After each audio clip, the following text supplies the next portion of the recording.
मंडळी, सुप्रभात. सकाळचे साधारण 7-7:30 वाजलेले. आज दुसरा दिवस आहे आपल्या इकडे आणि छान मस्त सकाळी उठल्यावर समुद्र दर्शन, छान समुद्राचा वारा वगैरे यूज करतोय. आज आपण निघणार आहोत परत मालवणला जायला. मग थोडं मालवण एक्सप्लोर करू. चला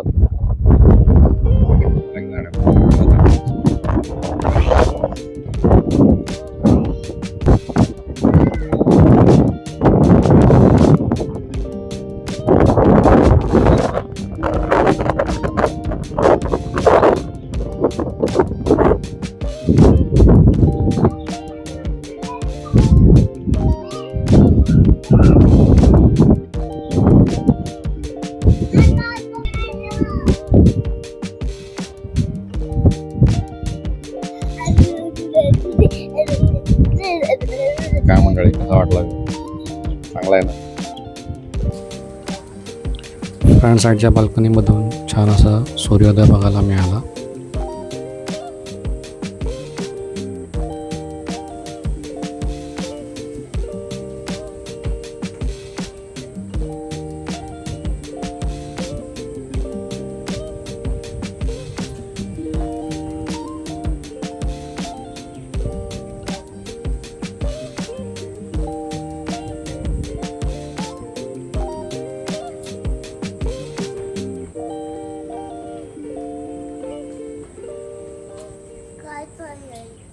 सकाळी कुणकेश्वरवरून निघालो स्कूटरनी आणि आता आज मालवण बाजारपेठेत आलो आहे. तिथे आपण एक होमस्टे बुक केला आहे, कारण कोकणात आलं आहे की होमस्टेमध्ये राहण्याची जरा मजा वेगळी असते.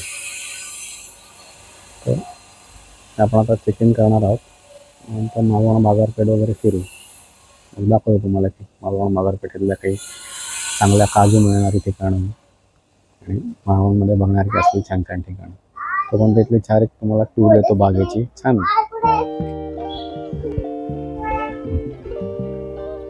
मस्त छान वाट बनवली.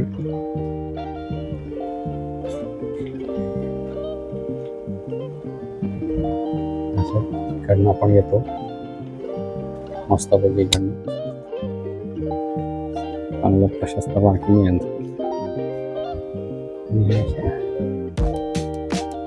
आहेत. खाली चार आणि वरती चार. आपण प्रीमियम वाली घेतली, मोठीवाली. आणि मस्त चिकूची झाड आहे,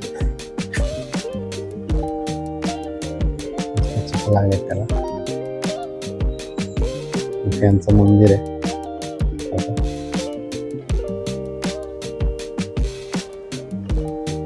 हे वरच्या जाण्यासाठी.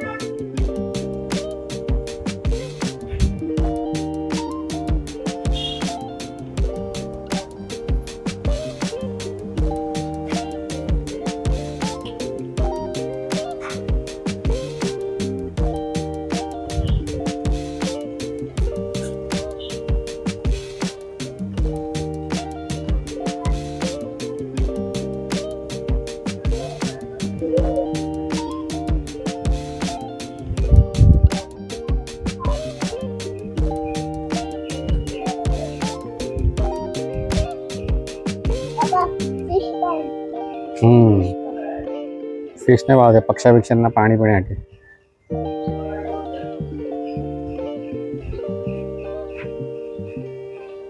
जेवायची वगैरे सोय केलेली, मागे बसून पण जेवू शकता.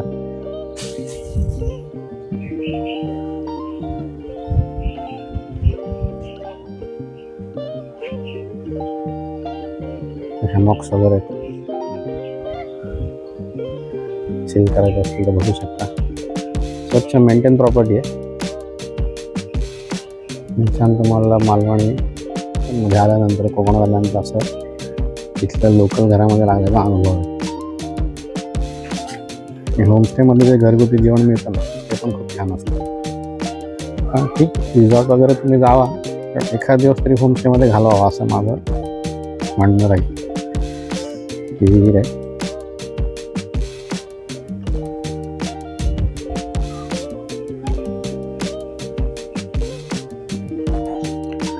जेवण झाल्यावर आराम करून मालवण बाजारपेठेत फेरफटका मारायला बाहेर पडलो.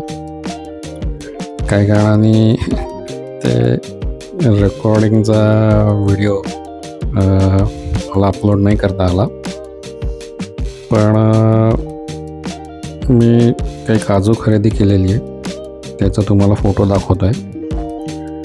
हे दाखवण्यामागे एवढंच आहे, मालवणमध्ये तुम्हाला खूप ठिकाणी काजू मिळतील आणि मोस्टली 90% ठिकाणी चांगलेच काजू मिळतात, पण ते सगळे बॉइल्ड काजू असतात. त्यामुळे जर मालवणला आला ना तर गाड काजू आणि श्रीहरी कॅश्यू इथे ना ड्रम रोस्टेड काजू मिळतात.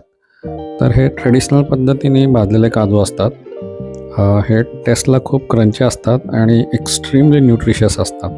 त्यामुळे तुमच्या इतर काजूंबरोबर आहे ना हे काजू तुम्ही नक्की घ्या आणि मला नंतर कमेंट्समध्ये कधी गेला ना तर कळवा की तुम्हाला याचा टेस्ट कशी वाटली ते.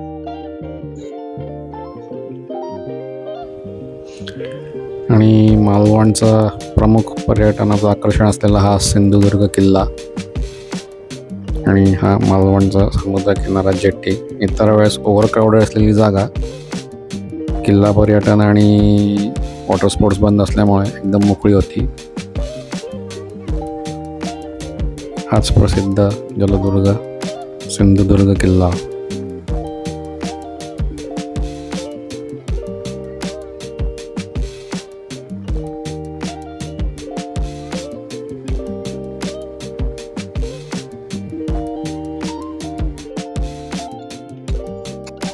इथेच बाजूला चिवला समुद्रकिनारा लागून हे रॉक गार्डन आहे.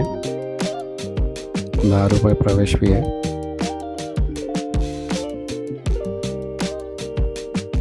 मालवण बाजारपेठेतला फेरफटका आणि काजू खरेदी केल्यानंतर आम्ही इथे आलो. छान जागा आहे, मुलांना खेळायला, एक छान फेरफटका मारायला आणि थोडं समुद्रदर्शन घ्यायला चांगली जागा आहे.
हे फटका मारल्यावर परत बाजारपेठेत आलो यशस्वी आईस्क्रीम अँड कोल्ड्रिंक्समध्ये. इथे छान वेगळ्या प्रकारच्या मस्तानी आईस्क्रीम आणि सरबतं मिळतात. इथे आल्यानंतर तुम्हाला जे आवडेल ते घ्याच, पण मँगो मस्तानी 200% ट्राय करा. एक नंबर मँगो मस्तानी इथे मिळते. त्याचा आस्वाद नक्की घ्या इथे आल्यानंतर. आणि फायनली पुण्याला निघाल्यापासून त्याची उत्सुकता होती ते शिवस्मारक बघायला आम्ही राजकोट इथे आलो. इथे एंट्रीला इथले महापुरुषाचं मंदिर आहे. इथे दर्शन वगैरे घेऊन आम्ही छत्रपती शिवाजी महाराजांच्या अशा भव्य पुतळ्याच्या दर्शनाला पुढे आलो.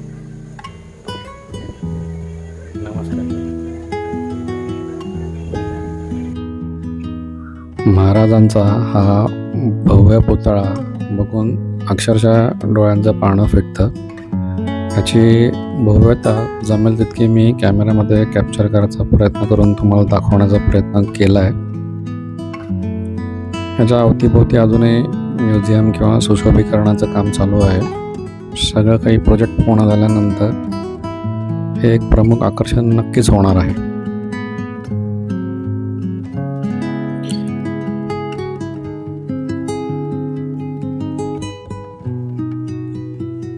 आणि अशा प्रकारे आपला दुसरा मालवणमधला दिवसही खूप छान गेला. तर उद्या आपण निघणार आहोत बोगवेल जायला. आपण बाईक परत केली आहे आणि रिक्षाने जाणार आहोत. भेटू उद्या.